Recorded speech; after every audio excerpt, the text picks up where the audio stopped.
The Apollo University, University of Leicester, 35 lakhs fees for 3-year BTech CSE UK.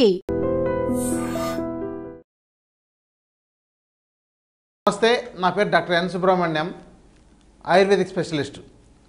మీకు ఒక నిజాన్ని చెప్తాను. ఇప్పుడు అశ్వగంధ గురించి అసలైన నిజం. మీరు అశ్వగంధ అంటే ఇదివరకు ఇలా చూసుంటారు, ఇలా సన్నగా వేర్లు. చాలా చోట్ల మార్కెట్లో ఇవే దొరుకుతుందండి. నేను ఇప్పుడు కట్ చేసి కూడా మీకు ఒక బౌల్లో పోసి చూపిస్తాను. ఇది చూడండి, ఇట్లా మీరు అశ్వగంధాని జనరల్గా మార్కెట్లో మనం కొనేది ఇవి ఇలా ఉంటాయి. ఇది వేర్లు, అశ్వగంధ దుంపలు అని అంటారు. యాక్చువల్గా ఇది దుంపల వర్గానికి వస్తుంది.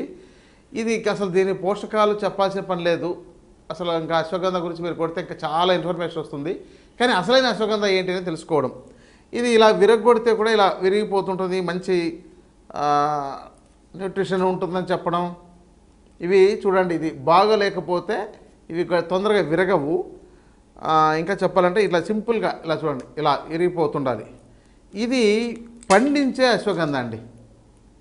చూడండి, అట్లా ఇలా విరగొట్టగానే దుమ్ము రూపంలో ఇలా వచ్చేస్తుంది అనమాట. ఇది పండించేది, రైతులు పండించి దీన్ని అమ్ముతున్నారు. ఇలా ఈ యొక్క అశ్వగంధ మార్కెట్లో మనకు బాగా దొరుకుతుంది. ఇది చూడ్డానికి కూడా వాసన అశ్వగంధ ఆ యొక్క ఏదో గుర్రం దగ్గరికి వెళ్తే ఎలాంటి స్మెల్ వస్తుంటుందో అలాంటి స్మెల్ వస్తుందని దీనికి అశ్వగంధ అని పెట్టారు. లాటిన్ నేమ్ అయితే విధానియా సోమ్నిఫెరా. అయితే ఇది అశ్వగంధలో తప్పేం కాదు, ఇది పండించినది కాబట్టి ఇలా ఉంటుంది. కానీ మనకు యాక్చువల్గా అశ్వగంధ ఎలా వచ్చిందంటే వైల్డ్గా, అంటే మనకు ప్రకృతిలో నేచర్గా వచ్చిండేదాన్ని మనం తీసుకున్నట్లయితే అది ఎలా ఉంటుందో ఇప్పుడు ఇది ఒక అడవి ప్రాంతాల్లో పెరిగిన చెట్లలో నుంచి సేకరించింది. ఇది ఇది ఓపెన్ చేయగానే అసలు స్మెల్ ఎలా వస్తుందంటే అదిరిపోతుందండి. అసలు ఇక్కడంతా రూమ్ అంతాను స్మెల్ వచ్చేస్తుంది. చూడండి, ఇది అడవి ప్రాంతంలో పెరిగినవి. వీటిని సేకరిస్తే ఎంతెంత పెద్దగా ఉంది అనేది చూడండి. వీటిని కట్ చేసి వీటిని మనం ప్రాసెస్ చేసుకుంటే ఎంత బాగుంది. ఇది అసలైన అశ్వగంధ దుంపలు. మనకు వాసన చూస్తేనే అసలు దీని ముందు అసలు అది 10% కూడా రావట్లేదు. ఇది అసలైన అశ్వగంధ అండి. కానీ ఇది ఎక్కువగా దొరకదు కాబట్టి, అందుబాటులో ఎక్కువగా ఉండదు కాబట్టి, వైల్డ్గా మనం సేకరించుకుంటే మన భారతదేశంలో ఒక రాష్ట్రంలో వాడేంత మోతాదు కూడా దొరకదనమాట. ఇది మహారాష్ట్ర, మధ్యప్రదేశ్ అలాంటి ప్రాంతాల్లో, మన ఆంధ్రప్రదేశ్లోను తెలంగాణ రాష్ట్రాల్లో కూడా అక్కడక్కడ స్వయంగా పెరిగి ఉంటున్నాయి. ఇవి కొన్ని చెప్పాలంటే ఒక సంవత్సరము 2 ఏళ్ళు 3 ఏళ్ళు పెరిగి ఉండడం వల్ల కూడా ఇలా మంచి దుంపలండి. దీంట్లో మళ్ళీ కొన్ని కల్తీ ఉంటాయి. చూడండి, ఇట్లాంటి ఇది కల్తీది. కానీ ఈ దుంపకు మీరు తేడా చూడొచ్చు. ఇక్కడ దీన్ని కొంత కల్తీ చేసి కూడా అమ్ముతున్నారు అనుకోండి. ఇది మనం పర్టికులర్గా కొంత సేకరించి వాడి చూద్దామని చెప్పనే ఉద్దేశంతో నేను వీటిని కొన్ని సేకరించాను, కొన్ని కిలోలు. ఇవి చూడండి, మంచి అశ్వగంధ అయితే ఇలా ఉంటుంది. మళ్ళీ వీటిలో ఎక్కువగా కల్తీ కూడా వచ్చే అవకాశాలు ఉన్నాయి. ఇంకా చూడండి, ఇవన్నీ కూడాను చూడండి, వీటిలో ఇవి కల్తీ ఉంటాయన్నమాట. వీటిని మళ్ళీ ఏరుకోవాలి. ఎందుకంటే ఫారెస్ట్ ఏరియాల్లో కానీ ఎక్కడైనా కలెక్ట్ చేసేవాళ్ళు, వాళ్ళకు చాలా క్వాంటిటీ దొరకదు కాబట్టి వాళ్ళకు కేజీల రూపంలో మనం కొంటాం కాబట్టి వాళ్ళు ఏం చేస్తారంటే అక్కడ పక్కన ఇంకో చెట్టు ఉంటే కూడా దాన్ని కట్ చేసి దాని యొక్క వేరుని కూడా తీసుకొచ్చి ముక్కలు చేసి ఇలా ఎండబెట్టేస్తే మనకు ఆ తేడా చూడండి, ఒరిజినల్కు డూప్లికేట్ వాటికి తేడా ఉంటాయి. ఇది అసలైన అశ్వగంధ అండి. ఈ అశ్వగంధాన్ని మీరు వాడగలిగితే మీకు ఉత్తమ ఫలితాలు వస్తాయి. ఇప్పుడు దీంతో ఇంకొక విధానం కూడా ఉంది. ఈ అసలైన అశ్వగంధని పాలలో వేసి ఉడికించి, లేదంటే పాలు ఆవిరి మీద ఉడికించి 1 సార్లు చేసి శుద్ధి చేసి తర్వాత దాన్ని నెయ్యి వేసి వేయించి తర్వాత పౌడర్ చేసుకుంటే అది అద్భుతంగా పనిచేస్తుంది. ఇలాంటిది మీరు తీసుకొని వాడి చూడండి, చాలా అద్భుతంగా ఉంటుంది. కానీ ఒరిజినల్గా ఇంతకాలం నేను కూడా ఇంతకాలం చూపించలేదు, ఎందుకంటే ఎక్కువగా దొరకదు కాబట్టి చూపించట్లేదు.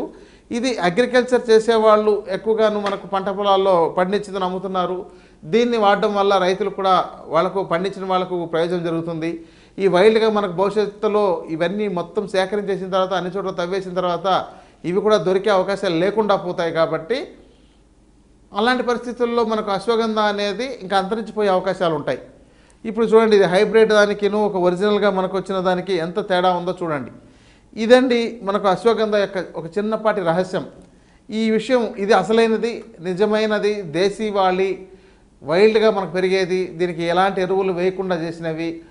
దీనితో కొంతమంది ఎందుకు చెప్పానంటే, మేము అశ్వగంధ వాడామండి, మాకేమంత రిజల్ట్ రాలేదు, మీరైతే అశ్వగంధ గురించి చాలా గొప్పలు చెప్తుంటారు, చాలా బాగా పనిచేస్తుంది అని చెప్పారు, కానీ మేము వాడినా మాకేం పని చేయలేదు, మరి మీరు అసలు నిజమా, దీంతో ఎందుకు ఇలాంటి వాటి గురించి చాలా గొప్పలుగా చెప్తారని కొంతమంది ప్రశ్నిస్తున్నారు. ఇది వాడే వాళ్ళల్లో ఈ ప్రశ్న తప్పనిసరిగా మొదలవుతుంది. అయితే దీనిని ఎక్స్ట్రాక్ట్ చేయడం, అంటే దీంతో ఉన్న యాక్టివ్ ఇంగ్రీడియంట్ని, విధానియన్ కంటెంట్ను, సోమ్నిఫెరన్ కంటెంట్ను వేరు చేసి దాన్ని వాడడం ద్వారా కొంతవరకు రిజల్ట్ వస్తుంది. కానీ వాటిని సాల్వెంట్స్తో ఎక్స్ట్రాక్ట్ చేసి అది ఎంత బాగా క్వాలిటీ వస్తుంది అని చెప్పడానికి లేదు. ఇంకోటంటే వాటి యొక్క సాల్వెంట్ మిక్స్ చేయడం వల్ల వాటి యొక్క యాక్టివ్ ఇంగ్రీడియంట్ ఎంత బాగా పనిచేస్తుందని చెప్పడానికి కూడా ఉండదు. కాబట్టి ఈ ఎక్స్ట్రాక్షన్ చాలామంది వాడుతున్నారు. క్యాప్సూల్ రూపంలో, టాబ్లెట్ రూపంలో ఉండేవన్నీ కూడా ఎక్స్ట్రాక్ట్ని తీసుకొని తయారు చేసినవి. అదే మీరు ఇట్లా దేశీయ అశ్వగంధను మీరు ఇలాంటివి తీసుకొని, ఒకవేళ ఇవి మీరు దుంపలే కావాలంటే, ఎవరికైనా ప్రత్యేకంగా కావాలంటే ఇవ్వగలుగుతాను, కొంత మోతాదులో మాత్రమే. కానీ ఇది పొడి చేసుకోలేరు మీరు. ఇది శుద్ధి చేసి అంటే పాలలో చేయాలంటే కూడా చాలా కష్టతరమైంది. మనకు దేశీయ పాలు తీసుకొని దాంతో ఉడికించి తర్వాత దాన్ని నెయ్యిలో వేయించి తర్వాత పొడి చేయాలంటే అసలు అది అదిరిపోతుంది ఇంకా సార్, దాన్ని తిరుగులేనిది. కానీ ఇదంతా చాలా కష్టం. కాబట్టి మీరు ఎవరైనా దుంపల్ని మీరే తీసుకొని అలా ప్రాసెస్ చేసుకోగలిగితే వీటిని అందించవచ్చు. ఒకవేళ చేసుకోలేమనంటే డైరెక్ట్గా పౌడర్ రూపంలో తయారు చేసి అందిస్తాం. ఎందుకంటే మళ్ళీ ఇది పౌడర్ చేయడం కష్టం. మీరు ఒకవేళ ఇది పౌడర్ చేసే అవకాశం మీకు ఉంది అంటే, ఎందుకంటే ఇది పాలలోకి వేసి చేసిన తర్వాత మళ్ళీ డ్రై అయిన తర్వాత నెయ్యితో వేయించి తర్వాత మీరు చేస్తే అది తొందరగా కూడా పౌడర్ అవుతుంది, మన మిక్సీలో కూడా అవుతుంది. కానీ చాలాసార్లు చేసి ఉండాలి దాన్ని. ఆ విధంగా మీరు చేసుకోవాలంటే 1 నెల నుంచి 1.5 నెలలు పడుతుంది దీన్ని మీరు మొత్తం చేసుకోవడానికి. కాబట్టి ఎవరైనా నిజంగా అశ్వగంధను వాడి ప్రయోజనాలు పొందాలనుకునే వాళ్ళకి మాత్రం నిజమైన దేశీయ అశ్వగంధం తీసుకొని మీరు ఉపయోగించి మంచి ఫలితాలు పొందడం ప్రయత్నం చేయండి. దీంతో కూడా మీరు కొన్నప్పుడు కొన్ని అడల్టరేటెడ్ ఉంటాయి, వాటిని వేరు చేసేయండి. ఎందుకంటే వీటి కాస్ట్ ఆఫ్ మారిపోతుంది. ఇప్పుడు వీటిలో కూడా ఒక సుమారు ఇన్ని తీసుకున్నామంటే దీంతో ఒక 4-5 పీసెస్ కల్తీ ఉన్నాయి. ఇవి బరువులో తేడా వస్తుంది. అందుకని వీటిని వేరు వేసి తర్వాత మీకు మళ్ళీ మంచిది ఒరిజినల్గా ఇవ్వాలంటే దీని కాస్ట్ ఎక్కడికో వెళ్ళిపోతుంది. అమ్మో అంత రేటు అంటారు. కానీ ఇప్పుడు దీనిని 10 కేజీలు వాడడం కన్నా దీనిని 1 కేజీ వాడుకోవడం చాలా ఉత్తమం. అంత బాగా పనిచేయగలుగుతుంది. కానీ కొంత కాస్ట్ ఎక్కువ ఉంటుందండి. ఇది అశ్వగంధ గురించి. అసలైన అశ్వగంధ, ఒరిజినల్ అశ్వగంధ అంటే ఎలా ఉంటుంది, ఇది మనకు దేశవాళీగా వైల్డ్గా పండినవి కాబట్టి ఇలా ఉన్నాయి. ఇవి కొంత మోతాదులో సేకరించాము. మీరు ఈ సత్యాన్ని తెలుసుకుంటే చాలని అసలైన నిజమైన అశ్వగంధను మీకు పరిచయం చేయాలనే ఉద్దేశంతో ఈ ఎపిసోడ్లో ఈ వివరాలు అందించాను. నమస్తే అండి.